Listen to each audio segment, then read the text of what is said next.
เตือนภัยถ้าผู้ใดอยากไปลิ้นเขตประตูไซช่วงในยามค่ำคืนเพราะว่าเกิดเหตุในค่ำคืนที่ผ่านมามีกลุ่มแก๊งกลุ่มคนบอดีคอยลัดตีคอยลัดทำให้ผู้ที่สัญจรย่างไปย่างมาลิ้นแถวประตูไซกับทักทายสบายดี FC ทุกทาน FC ทุกคนมาพบมาพ่อกับค่อยในคลิปนี้ในช่องความเสื่อมือนี้มีเรื่องราวชีจะมาบอกมากล่าวมาเตือน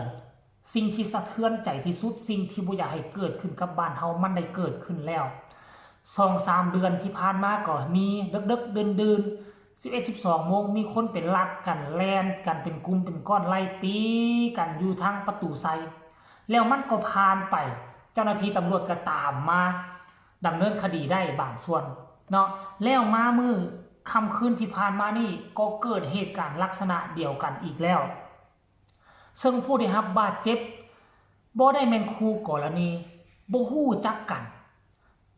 ผู้ได้รับบาดเจ็บนี่เป็นคนแขวงอุดมไซมาเฮ็ดเวียกอยู่แถวน้ำพุแล้วก็ย่างตั้งแต่น้ำพุขึ้นมาลิ้นประตูไซช่วงเวลาที่กำลังจะย่างกลับไปตามถนนล้านสร้างนั่นแหละถนนใหญ่ที่สุดงามที่สุดในลาวของพวกเขานั่นแหละแต่ว่ามีกลุ่มคนที่บ่ดีซ่อนรถจักรกันมาอัด3คันหนึ่งขี่3 คนอยู่ขี่กายมาปุ๊บแล้วก็ใส่อาวุธเป็นง่าวฟันเข้าไป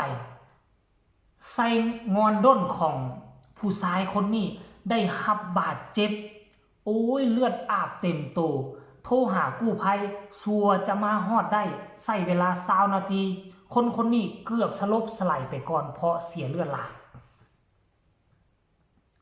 ท่านผู้ชมที่เคารพเรื่องราวเดานี้มันบ่ได้เกิดขึ้นเป็นครั้งแรกมันเกิดขึ้นเป็นหลายครั้งเดี๋ยวจะไปลงลึกเนาะข่าวนี้ว่าเอามาจากใส่บางคนก็ว่าข้าวปอกข้าวปลอมเอามาจากใส่มีการยืนยันหรือบ่นี่คือค่อยเอามาจากเพจนี้อยู่ทั้งแอปฟ้า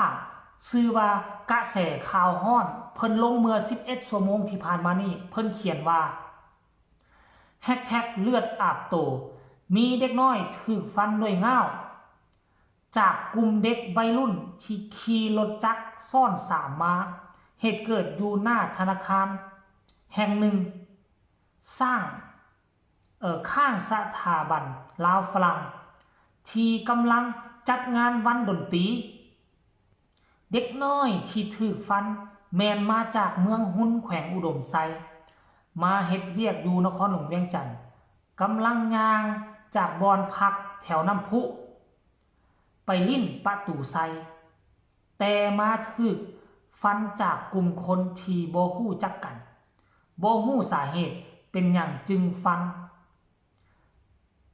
เหตุนี้อุกอาจหลายผู้ถูกฟันเกือบช็อกเพราะรอท่ารถกู้ภัยประมาณ20 นาทีแต่ตอนนี้แมนกู้ภัยได้นำส่งตัวถึงห้องหมอเป็นที่เรียบร้อยแล้วว่าเสน่ห์วันที่21 เดือน 6 2025ก็คือค่ำคืนที่ผ่านมาเรื่องนี้จริงบ่จริงประการใดค่อยก็มีเพียงแต่นำเสนอตามข่าวที่เพจนี้เอามาลงเนาะให้ทุกคนประชาชนคนลาวพากันวิเคราะห์พากันคิดน้ำกันเบิ่งว่ามันอาจจะเป็นเรื่องแท้หรือเรื่องปลอมขึ้นมาแต่ว่ามันเคยเกิดขึ้นมาแล้วดังที่พวกเฮาเจ้าค่อยฮู้จักกันดีอยู่ในสื่อสังคมออนไลน์และเป็นเรื่องจริงและเจ้าหน้าที่ก็จับกลุ่มนี้มาดำเนินคดีแล้วจะเป็นกลุ่มเดียวกันหรือบ่ครั้งนั้นมากันเป็น10 ปลายคนแล่นไล่ทะเลาะวิวาทกันอยู่ต่อหน้าสำนักงานนายกกงกันข้ามกันกับประตูไซสุดนั้นแต่ว่าเจ้าหน้าที่ก็ไล่จับได้อย่างกระทันหันท่านผู้ชมจักครบหรือบ่ครบก็บ่ฮู้หรือว่าจับได้ส่วนหนึ่งยังอีกส่วนหนึ่งที่จับบ่ได้แล้วเกิดเครียดแค้นในใจมาจับหมู่คู่เขาไปดำเนินคดีบ่กลุ่มนี้จึงออกอาละวาดอีกเทื่อนึงก็หวังว่าทั้งเจ้าหน้าที่ของพวกเขาจะจับได้ไล่ทันเอาพวกนี้มาดำเนินคดีอย่าให้กลุ่มแกล้งคนแบบนี้อยู่ในสังคมลาวเฮาได้เป็นอันขาดแล้ววันนี้ด้วยความเป็นห่วงเป็นใยเด็กน้อยผู้นี้จะเป็นแนวใดต่อไปถึงแม้นว่าถึงมือหมอแล้วไผจะรับผิดชอบเรื่องค่าปินค่าปัวค่ายุกค่ายาสังเกตเบิ่งถ้าเบิ่งคลิปเนาะขนาดเขาเบลอขนาดนั้นนะเบิ่งเสื้อเล่าน่ะซ้ำก็ว่าไปยืนแข้งฝนมาเปียกบ่ได้เปียกด้วยเหงื่อด้วยฝนได้เปียกด้วยเลือดของตนเองท่านผู้ชมเอ้ยเป็นตาดูตนเนาะมาจากเมืองหุน ด้วยความทุกข์ความยากลำบากกากกำมหาเวียกเหตุงานทำอยู่ทางเมืองใหญ่แต่บัดสุดท้ายมาเจอปัญหาแนวนี้ก็คงจะ